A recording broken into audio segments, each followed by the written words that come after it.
The moment the woman in the burgundy blazer looked Nkechi up and down and said, "Excuse me, are you sure you're in the right room?" The entire atrium seemed to hold its breath. Nkechi Abara did not answer right away. She had learned, over 43 years, that the pause before a response could say more than the response itself. She let the silence stretch 3 full seconds, just long enough to be uncomfortable, then smiled with the kind of warmth that takes years to manufacture and costs nothing to deploy. "I'm quite sure," she said. "Thank you." And she walked past the woman without looking back. The Hargrove Foundation Gala was held every year at the Fairmont Chateau Laurier in Ottawa, and every year it attracted the same constellation of old money, new power, and people who had convinced themselves the distinction no longer mattered. The theme this year was Building Tomorrow, a phrase printed on every surface in tasteful gold foil, as though the future were something that could be branded and sold by the meter. Crystal chandeliers threw light across tables set with white linen and centerpieces of winter white roses. The string quartet in the far corner played Debussy with the practiced indifference of people who had been hired for ambience and knew it. Nkechi had arrived 20 minutes early, which was not her habit, but was, tonight, a deliberate choice. She preferred to learn a room before the room tried to learn her. She had grown up in a 2-bedroom apartment in Scarborough, the second of 4 children, the daughter of a woman who cleaned offices in the financial district before 6 in the morning, and a man who drove a night bus for the TTC until his knees gave out. She had not grown up with Galas. She had not grown up with Fairmonts. She had grown up with the particular awareness that comes from moving through spaces where you are not expected. The quick reading of faces, the calibration of voices, the subtle but unmistakable shift in atmosphere that tells you exactly what people have already decided about you before you've opened your mouth. She was very good at reading rooms. She had needed to be. Nkechi Abara was the founder and chief executive of Meridian Arc Technologies, a cloud infrastructure company she had built from a kitchen table in her apartment in Regent Park in 2006 when she was 26 years old and had exactly $4,000 in savings and one client who paid late. By 2014, the company had offices in Toronto, Vancouver, and Calgary. By 2019, it had expanded into the United States and the United Kingdom. By the time she walked into the Fairmont Chateau Laurier on that evening in early March, Meridian Arc Technologies was valued at $2.3 billion and employed over 4,000 people across 11 cities. She had been named to the Forbes Canada list 4 years running. She sat on the board of the University of Toronto. She had been invited to this gala because the Hargrove Foundation was actively seeking a lead investor and technology partner for their National Digital Literacy Initiative, a program designed to bring high-speed connectivity and computer skills training to underserved communities across the country, including the kinds of communities she herself had grown up in. She had flown in from Vancouver that morning. She had meetings scheduled for the following day. She had worn the navy silk dress her stylist had recommended and the diamond earrings her mother had given her when Meridian Arc went public, and she had taken a car from the Westin, where she was staying, to the Chateau Laurier, where she was expected. The woman in the burgundy blazer had not expected her. Her name was Sylvia Prescott. Nkechi would learn this later, though the learning of it would come in a particular way. Sylvia was 57, the wife of Douglas Hargrove, not the foundation's founder, who had died in 2018, but his son, who had inherited both the chairmanship and, it seemed, a compressed version of his father's certainty about who belonged where. Douglas Hargrove was the kind of man who was comfortable in every room he entered because he had never, not once in his life, entered a room that didn't belong to him or to someone who wanted something from him. He was 61, silver-haired, broad-shouldered, and generous with his laughter in the specific way of people who have learned that generosity, deployed correctly, functions as a kind of currency. He shook hands firmly. He remembered first names. He had the gift of making a person feel, for exactly the 30 seconds of his full attention, that they were the most interesting person in the world. Sylvia did not have this gift. What Sylvia had instead was a very precise sense of who was supposed to be where, and she exercised this sense with the confidence of someone who had never been wrong in a way that cost her anything. When she had stopped Nkechi near the entrance to the ballroom and asked, in a voice calibrated to carry just far enough, whether she was sure she was in the right room, she had not been cruel, exactly. She had been certain. There is a particular kind of dismissal that doesn't come from hatred, but from something almost worse, from a default assumption so deeply embedded that the person making it doesn't even recognize it as an assumption. She had looked at a black woman arriving alone at a black tie event, and her mind had completed a sentence that she hadn't even consciously started. Nkechi had seen this before. She had seen it many times. It didn't make it feel smaller. She found her table. Table 4, near the front, which she noted with quiet satisfaction, and sat beside a man named Thierry, who worked in municipal planning and was delightful company. They talked about the light rail project and the housing shortage, and whether Ottawa's winters were getting worse or whether people just talked about them more. And she was genuinely enjoying herself when Douglas Hargrove came to the table to introduce himself and his wife. He was everything she had expected from the dossier her assistant had prepared. Warm handshake, good eye contact. The immediate pivot to shared context. I understand you know Marcus Chen at the University of Toronto board. He speaks very highly of you. He did not introduce Sylvia as his wife, so much as include her in his orbit, the way people include furniture in a room tour. Sylvia smiled. It was a perfectly constructed smile, the kind that takes up exactly the right amount of face. But her eyes went to Nkechi's earrings, then her dress, then back to her face, and there was a half-second of recalculation in that journey that Nkechi caught and filed away. Lovely to meet you both, Nkechi said. We're so glad you could make it, Douglas said. We've been genuinely excited about the possibility of Meridian Arc coming on board. The initiative needs exactly the kind of infrastructure expertise you bring. I've been looking forward to learning more about it, she said. And she meant it. She had read the proposal 3 times. She had asked her chief of strategy to model 3 different partnership structures. She had spoken with 2 nonprofit executives who had worked with the Hargrove Foundation on previous initiatives and found them credible and well organized. She had come to Ottawa genuinely open. The first hour passed easily. The food was good. The speeches were the length speeches at these events always are, which is to say approximately 20% too long, but the content was solid and the room responded warmly. The digital literacy initiative was described in enough detail to be substantive and with enough vision to be moving.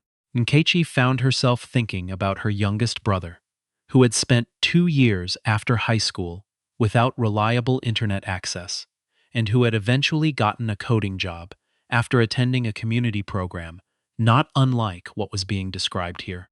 She found herself thinking about what a program like this might have meant, might have changed, for kids in the Scarborough she had grown up in. She believed in the work. That was the thing she most wanted Douglas Hargrove to understand. The second hour was when Sylvia Prescott made her mistake. The tables had been cleared, and people were moving around the room, the loose, purposeful drift that happens at these events after dinner, when the real conversations begin. Nkechi had stepped away from her table to speak with a woman from the federal ministry who had asked a sharp question during the Q&A, and they had been talking for perhaps 8 minutes when she felt a hand close around her upper arm. Not a tap, not a touch, a grip. She turned. Sylvia was beside her, and she was speaking to the ministry official, not to Nkechi. And she was laughing, and her hand was still on Nkechi's arm, and she was saying, I'm so sorry to interrupt, but I need to steal our catering coordinator for just a moment. We have a small situation in the kitchen, and I know you'll understand. The ministry official looked confused. She looked at Nkechi. She looked at Sylvia. Nkechi looked at the hand on her arm. She did not speak immediately. She looked at the hand for 2 seconds that felt, in the room's particular silence, much longer than 2 seconds. Then she looked at Sylvia. I'm not the catering coordinator, she said. Sylvia blinked. For a fraction of a moment, the certainty cracked, and what was underneath it was not malice but something almost as ugly: blankness. A complete absence of the data point that should have been there. She had never, until this moment, considered that she might be wrong. "I'm sorry," Sylvia said. "I'm not the catering coordinator," Nkechi said again. Her voice was level. Her voice was always level. She had learned this, the levelness, the same way she had learned the pause, because the alternative cost you something and you didn't always get it back. "My name is Nkechi Abara. I'm the founder and CEO of Meridian Arc Technologies. I'm here as a guest of the foundation." The hand came off her arm. The ministry official, to her great credit, did not look away. Sylvia Prescott said, Of course, I apologize, I thought. I understand," Nkechi said, which she did, in the specific way that you understand something that you have spent a lifetime being asked to understand. She turned back to the woman from the ministry and continued the conversation, but her hand was already in her clutch, and her fingers had already found her phone. There are moments, and Nkechi had lived through enough of them to recognize them in real time, when you understand that two things are happening at once.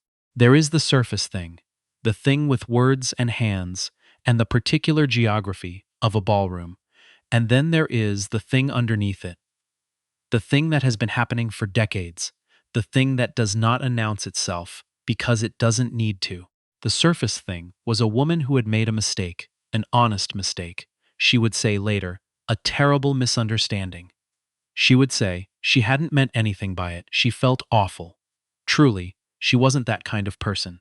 The thing underneath it was 30 years of being the only black woman in the room and having that fact treated as a useful organizational tool by the people around her. Of being directed to the service entrance at a hotel in Montreal when she was 29 and attending her first conference as a speaker. Of being asked, at 34, at a meeting in a Bay Street boardroom, whether she could get more coffee. Of the job she had applied for at 22 and been told very kindly that the culture was a very specific fit.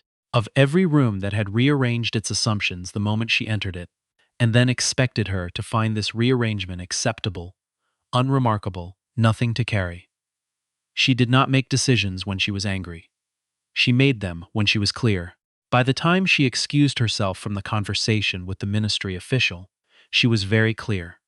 She found a quiet corner near the bar, not the bar itself, but the alcove beside it, partially sheltered by a large arrangement of white branches and warm light.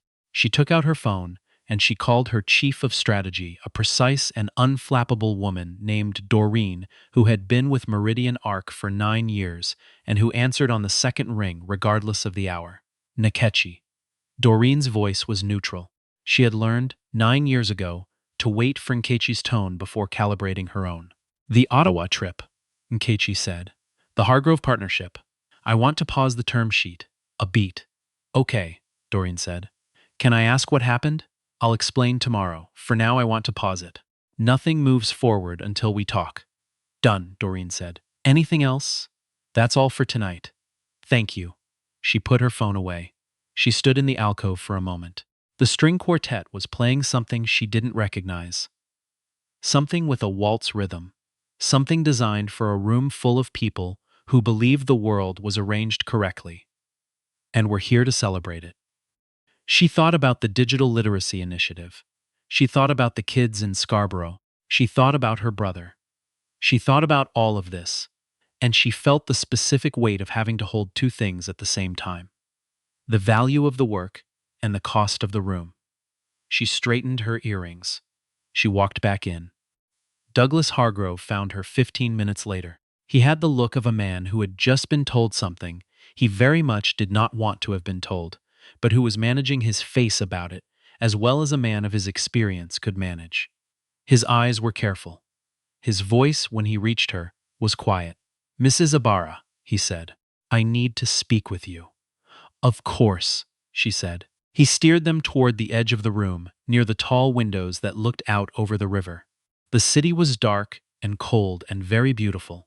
From here, the Parliament buildings lit against the winter sky, the ice on the Ottawa River pale and faintly blue. "Sylvia spoke with me," he said. She told me what happened. She's devastated.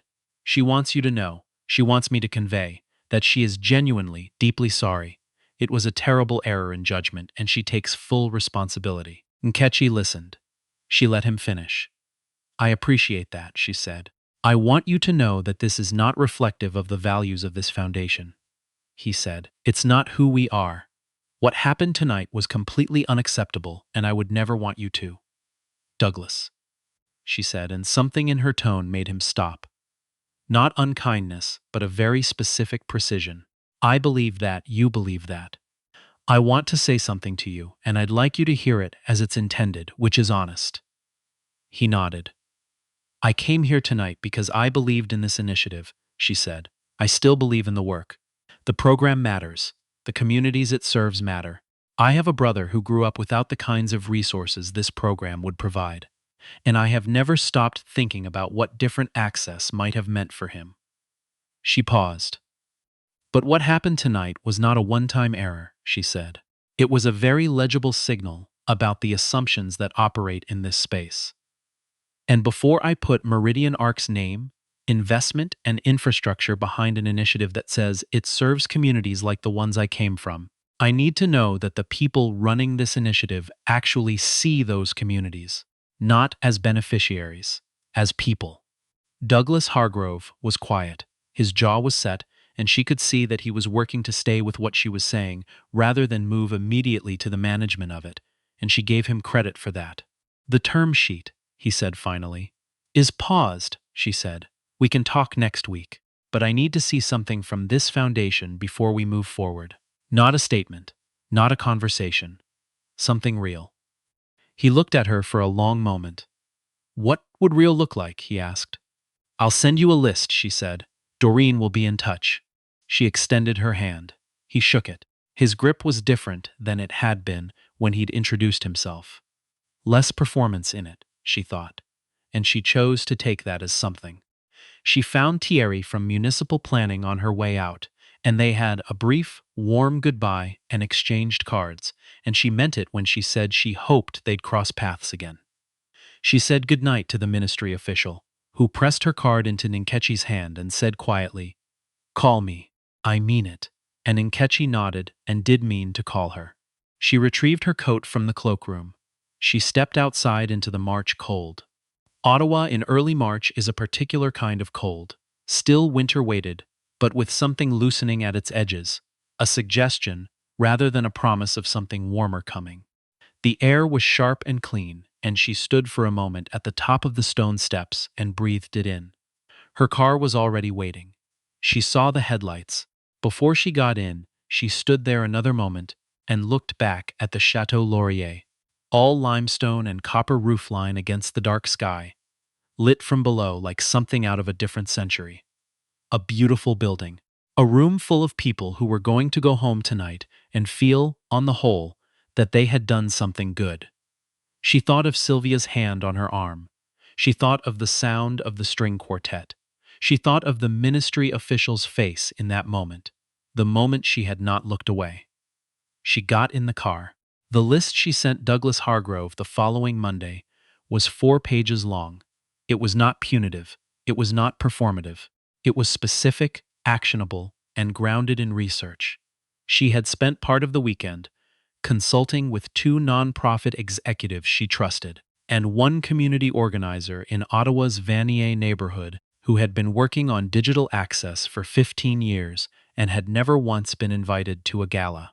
The list included a formal review of the foundation's hiring practices at the leadership level, with a target and a timeline, the addition of 2 community representatives with lived experience to the initiative's advisory board, a commitment to locating 50% of program delivery sites in communities with median incomes in the bottom 2 quintiles, and a formal acknowledgement, not a press release, but a documented internal commitment, that the incident of March 7th had been reviewed, that steps had been taken, and that the foundation understood why it mattered.